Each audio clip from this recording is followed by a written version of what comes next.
বিসমিল্লাহির রহমানির রহিম। আসসালামু আলাইকুম। পুরা বিশ্ব যে নিউজের অপেক্ষা ছিল ট্রাম্প এবং পুতিনের সাক্ষাৎ। তারা ১ম এই বিমান থেকে পুতিন নামেন। ট্রাম্প গিয়ে হাত মিলান, হাততালি দেন এবং তাকে নিয়ে আসেন। বোঝাই যাচ্ছিল আসলে যে এই ডিলের জন্য পুরা ওয়ার্ল্ড অপেক্ষা ছিল যে ১৫ আগস্টে ডিল হয়ে যাবে, ইউক্রেনের যুদ্ধ বন্ধ হয়ে যাবে। পুতিন এই ডিল অ্যানাউন্স না করে কিন্তু মস্কোতে ফিরে গেছেন। ট্রাম্পকে বলে গেছেন, "ভাই মস্কোতে আসো, আমরা ডিল ফাইনালাইজ করব।" ট্রাম্পকে বলা হয় বেস্ট ডিল মেকার এবং সে নিজেকে প্রচার করে পিস মেকার। কিন্তু আসলে সে একজন ডিল মেকার, পিস মেকার না। পুতিন এই মিটিংয়ে ফলে কিন্তু ইউক্রেন এবং নেটোর একদম পিষ্ট হয়ে গেল রাশিয়ার দ্বারা এবং ওরা যে ডিলের জন্য অপেক্ষায় ছিল সেটা কিন্তু বেঁচতে গেছে পড়াটা। ডিল ফাইনাল হয় নাই। ট্রাম্প এলান করছে যে, "আমি পুতিনকে ইনভাইট করছি। কারণ আমি ইন্ডিয়ার উপর ট্যারিফ এড করছি। সো তাদের এর ফলে পুতিনকে আমার সামনে উন্নত করে ফেললাম।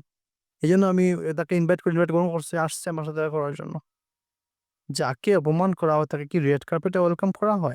ইমাজিন করেন ওয়ার্ল্ডের সুপার পাওয়ার কান্ট্রির প্রেসিডেন্ট সে গিয়ে আগিয়ে আনতেছে কাকে? পুতিনকে। এটা কি রেসপেক্ট?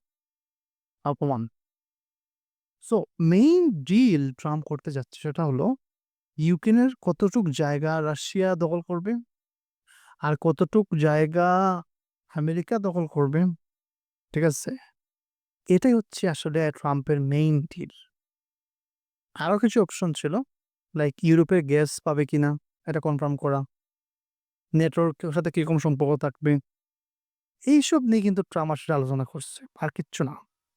এখন ট্রাম্পকে ট্রাম্প কি করতে যাচ্ছে? ট্রাম্প এখন আলোচনা করবে ইউক্রেনের সাথে যে, "দেখো ইউক্রেন, কিছু করার নাই। এইসব জায়গা রাশিয়া দখল করবে, তোমরা মেনে নাও। আর আমাদেরকে রেয়ার আর্থ মিনারেল যেগুলো খনি ছিল সব আমাদের দখলে দিয়ে দাও। কারণ আমরা তোমাদের $৩৫০ বিলিয়ন অস্ত্র দিয়েছি, লোন ছিল।" সো এবং নেটোকে বলবে যে, "দেখো তোমরা বাড়াবাড়ি করার দরকার নেই। ওদের গ্যাস সাপ্লাই ঠিক হয়ে যাবে। So Europe happy, Russia happy, Trump happy." দুঃখী কে? দুঃখী হচ্ছে ইউক্রেন। কারণ ইউক্রেনের কোনো রাস্তা খোলা নাই এই কথা না মানার। কারণ যদি আমেরিকা অস্ত্র দেয়া বন্ধ করে দেয়, ইউরোপ অস্ত্র দেয়া বন্ধ করে দেয়, আমি বলছি ২ দিন লাগবে পুরা ইউক্রেনকে ছাড়া হতে রাশিয়ার। সো এই ডিল তাকে গ্রহণ করতে হবে। যদি বলি এই ডিলে কার বেশি লাভ হইছে সেটা হচ্ছে ট্রাম্প। কারণ রেয়ার আর্থ মিনারেলের সবগুলা খনি কিন্তু তারা দখল করে নিবে। কোথায় কত মানুষ মারা গেল সেটা কিন্তু ট্রাম্পের কিছু যায় আসে না ভাই। তাহলে কিন্তু গাজায় এত মানুষ মরতেছে তাদের অস্ত্র দ্বারা। কি যাইতে তো কিছু যায়? না। ওদের স্বার্থ, তাদের টাকা লাগবে। সো টাকা যেখান থেকে আসুক কোনো সমস্যা নেই। মরলে মরুক, ওটা দেখার বিষয় না। ঠিক আছে? রক্ত চুষার মতো। So moral of the story, এই মিটিংয়ের মেইন উদ্দেশ্য ছিল আসলে এই ডিলগুলা ফিক্সড করা। এবং একটা বিষয় মনে রাখতে হবে, যখন কোনো হাই প্রোফাইল মানুষদের মিটিং হয়, সেই মিটিংয়ে কি হবে এগুলা কিন্তু ডিলগুলা আগে শেষ করে নেয়া হয় পেপারে। কি নিয়ে কথা বলা হবে। মিটিংটা হচ্ছে একটা জাস্ট প্রেজেন্টেশন যে আমরা করছি, এই করছি, দ্যাটস ইট। কিন্তু আগে সব কাজ হয়ে যায়। ওরা কিন্তু আগেই সব কাজ সম্পূর্ণ করে, ডিলগুলো সম্পূর্ণ করে ফেলছে রাশিয়া এবং ট্রাম্পের মধ্যে। ওরা জাস্ট একটা শো অফ করছে গিয়ে যে আমরা আসলাম, মিটিং করলাম, শেষ। কিন্তুক আর কিচ্ছু না।